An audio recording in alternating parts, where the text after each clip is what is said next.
الحمد للہ رب العالمین والصلاة والسلام علی سیدنا و سید الانبیاء والمرسلین وعلی آلہ الطیبین الطاہرین المہدیین وعلی اصحاب رسولہ النبی الکریم الامین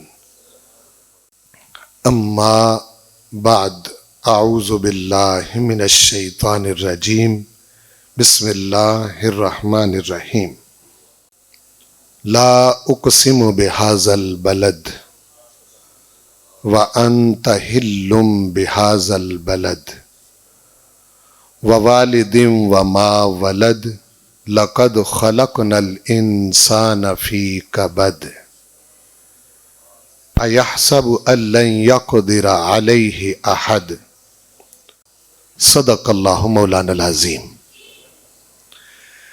ان اللہ وملائکتہ یصلون علی النبی یا ایہا الذین آمنوا صلوا علیہ وسلموا تسلیما اللہم صل علی سیدنا و مولانا محمد وعلی آل سیدنا و مولانا محمد واصحاب سیدنا و مولانا محمد وبارک وسلم علیہ الصلاة والسلام علیک یا سیدی یا رسول اللہ وعلا آلک واصحابک یا سیدی یا حبیب اللہ الصلاة والسلام علیک یا سیدی یا شفیع المذنبین وعلا آلک و اصحابک یا سیدی یا رحمت للعالمین۔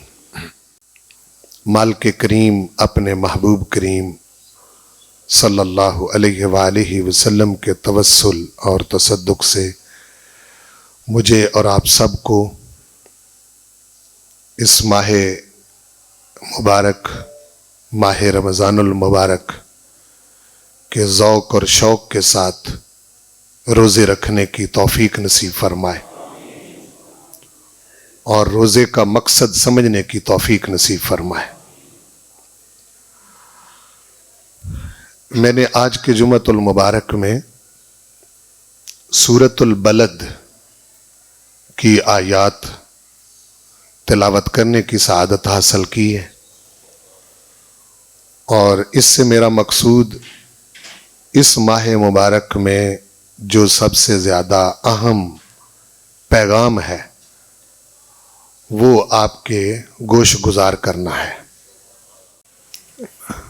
نبی کریم صلی اللہ علیہ وآلہ وسلم کا جو مکہ المکرمہ میں مشکل کا دور تھا، جب آپ پر اور آپ کے صحاب پر سختیاں کی جا رہی تھیں، اس وقت اس سورہ پاک کا نزول ہوا ہے، اور اس سورہ کریم میں پروردگار نے اپنے محبوب کریم صلی اللہ علیہ وآلہ وسلم کی شان اور عظمت کا بھی ذکر کیا ہے، اور اہل مکہ جو اس وقت مسلمانوں کو اور حضور کریم صلی اللہ علیہ وسلم کو ستا رہے تھے، پریشان کر رہے تھے، دکھ اور تکلیفوں میں مبتلا کر رہے تھے، اذیتیں دے رہے تھے، ان کو ایک تعزیانے کے طور پر اس میں چیلنج بھی کیا ہے اس صورت کے اندر، اور یہ چیلنج رہتی دنیا تک ہے۔ اس سورہ پاک کا آغاز بڑے شاندار انداز سے مالک کریم نے فرمایا ہے، لا اقسم بہذا البلد۔ اس سورہ پاک کی یہ جو پہلی آیت ہے، یہ اس کا آغاز لا سے ہو رہا ہے۔ لا کے بارے میں علماء نے لکھا ہے کہ یہ چونکہ فعل کے ساتھ متصل ہے، اقسموں کے ساتھ، اس لیے یہ نفی کا لا ہے۔ اگر معنی نفی کا ہو تو پھر اس کا معنی یہ ہے کہ لا اقسم بہذا البلد، میں قسم نہیں کھاتا اس شہر کی،